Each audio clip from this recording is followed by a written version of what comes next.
So this 44-inch ultra-wide will likely fit all of your beautiful faces on the screen that really does go on for days and maybe even like a week. But I do have a couple of scenarios here that may help you with that buying decision. But let me also preface that this is the second display from INNOCN that I have tested, and I use their 27-inch 4K display every day, like on the daily. However, at 3840 by 1080, a 32:9 aspect ratio, this does have some use cases that may help you multitask and moving into each one of those tasks, either right in front of you or in your periphery, which I'll give my thoughts on that workflow whatever that may be like for you, but this is advertised as an additional 29% of screen real estate, so extra screen real estate when compared to a 34-inch ultra-wide, which I do have and I've used for years. But let's lead off with price, because this is where you might be the most excited, but this will also allow for some context as we work through the specs and really how much you're getting with this smaller investment. And INNOCN does seem to be running deals quite often, which I've seen throughout all of their display categories. You know, and I mean, we've got the Prime Day coming up too, but I have been using this display and tested it with two different Windows PCs, the M1 Mac Mini, the M1 Max MacBook Pro, and the M1 iPad Pro, and of course, also the Nintendo Switch. And I'll share these experiences, including my thoughts for those that might be doing general tasks, data entry, coding, creative work, and of course, gaming, because even at this price, I am pleased to share with you that yes, it is 120 Hertz. And as someone who uses Mac primarily for creative work, I am always looking for options that have that USB Type-C for that one cable that provides that throughput, as well as at least getting up to 65 watts of charging. Some displays will offer more, but 65 watts does charge my MacBook Pro. But one thing to consider is that in this budget category, that this is an IPS LED backlit display with an anti-glare coating, very similar to the 27-inch that I reviewed. But one of the things that I want to mention here is that although it's possible to have curved IPS panels, this would likely bump that price to a mid to higher tier price category. And this really, it's not curved, but it does have decent viewing angles, but with some of the caveats that I'll mention. But we will also often see when you're looking at ultra-wides that these are VA and MVA panels that are curved, because this of course helps with that viewing angle. But in the box, you will find all of the necessary cables to get this thing up and running, including the DisplayPort cable and HDMI, which there are two HDMI 2.0 ports, but just the one cable that you get. And USB-C, which I did change up two of the cables, not because of the function, but more regarding form, and to provide some additional context here, that this is a large display and it really does grab your attention. But to make a comparison to scale, it's really like roughly putting two 24-inch displays next to each other. And this nearly bezel-less design, except for along the bottom, which isn't obvious, but the vertical on this might have you wondering if this should be taller. But there's something kind of nice about this, because even though you have all of this space in your periphery, what's in front of you feels as if it's right there in front of you. However, this is where I'd also make a suggestion on cables, and I'll share this feedback with INNOCN, in that I opted for angled cables, so I mentioned swapping those out, including the power cable, because with this display being so svelte, some of the aesthetics gets lost with those cables hanging down. So these angled cables really do help with that look. But let me preface that I have linked these in the description, but I do recommend opting for display cables that have that higher throughput. But you'll also see that I have this on an adjustable monitor arm, and even though it comes with a pretty robust stand with a metal base that's around 10 3/4 inches wide and about 9 1/4 inches deep to hold that 20-pound display, which will allow you to raise, tilt, and pivot.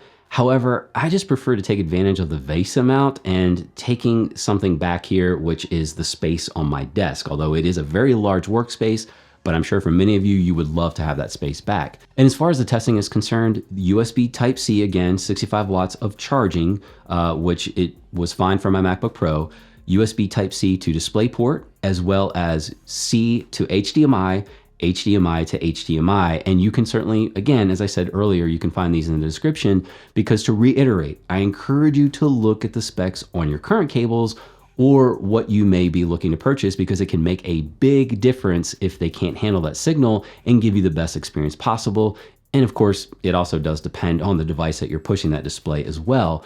But one big issue that I want to address here is that many of you may have had with like the M1 lineup, is that waking this monitor from sleep, there hasn't been any issues with my testing on the M1 Max or M1 Max MacBook Pro, and then of course the M1 Mac Mini, and I haven't had any random like wake occurrences or even like, like leaving it overnight and then coming down, it's still in sleep. But it does take about 4 to 5 seconds for the monitor to illuminate from sleep. So this isn't like an instant on that you would get from an Apple display, and I just kind of want to put that out there.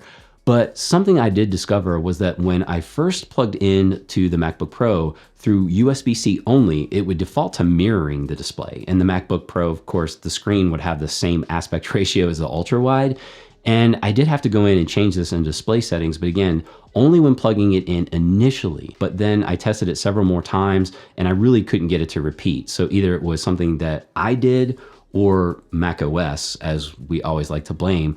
But I mean, it is fine for now. I just wanted to give you a heads up just in case you noticed the same thing. But as far as the display panels themselves, because it's advertised as IPS with ADS panels, which based on my research of a mouthful of advanced super dimension switching, this is building on that IPS technology, which apparently is brighter and it can have more contrast along with lower response times. And it is definitely a rabbit hole I need to explore more. But as far as the 10-bit full HD at 1080p, it is stunning at 400 nits, and I had to turn the brightness down, which obviously is user dependent or whatever it is that you're doing. And I understand that for some that may be doing that creative work, you may need or want a higher resolution, which is why I've been using the 4K display on the daily.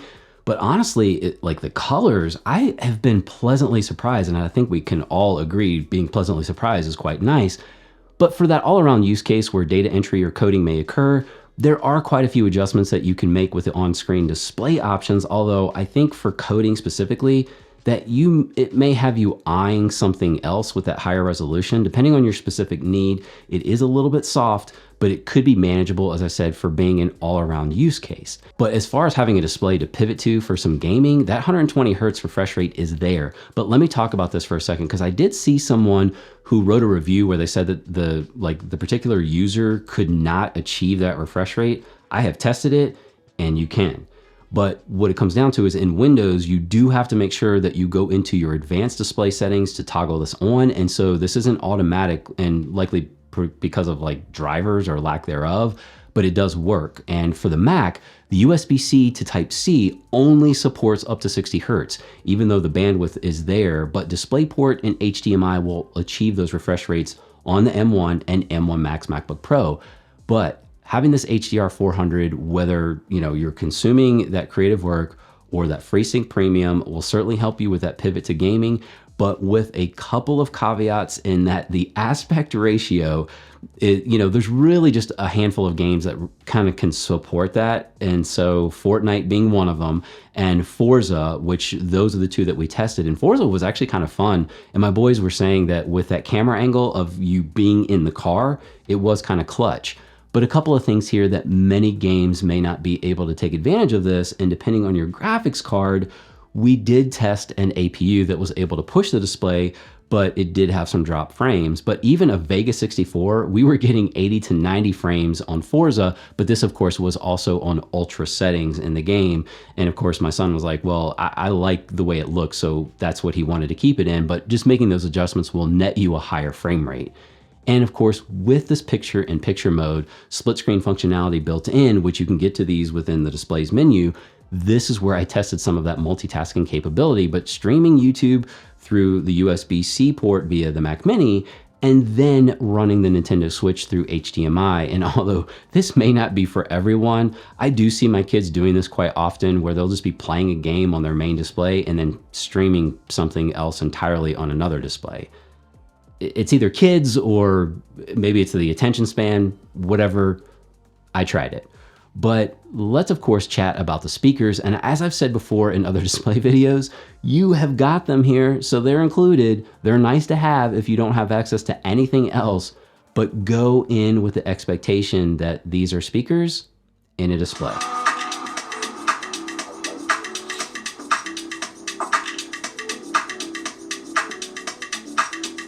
And we're of course not taking off points for this, and in fact we'll probably give a few points because there are speakers in the display. But a couple of things to reiterate as far as a heads up that there aren't any USB Type-A ports on this display. which are nice to have for daisy chaining or adding peripherals, which using the USB-C for this function, it really may not be ideal because you just lose that one cable connectivity that's a real convenience when it comes to using them with laptops. And as I said before, getting the angled cables can help with that aesthetic, but just make sure to get quality cables. I know I keep saying this, but I'm sure INNOCN would rather you go with what they recommend or what they send you. And I would recommend using their supplied cables from a functional standpoint, but I also like to look good. So I am going to continue to work with this monitor, and you will see this in upcoming videos as I run some side-by-side tests with the new Macs that are coming out, as well as some gaming PCs that I'll be testing. So I will keep you posted on how things are going. And of course, you'll see it in my videos in the back. So that just means that I'm continuing to work with it. And as far as working with it, having your work right in front of you, especially when you're multitasking, say your Discord server's off to the left or right or whatever, or Twitter, it is nice to just kind of like, the colors are beautiful. They are stunning. And I kind of enjoy just having things right here.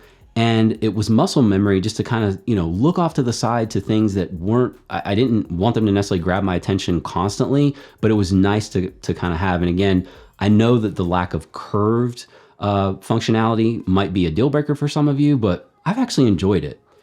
Anyway, you come out and hang out with me in the comment section because that's where I am. You keep rocking those faces, and I do look forward to seeing you right back here on the next one.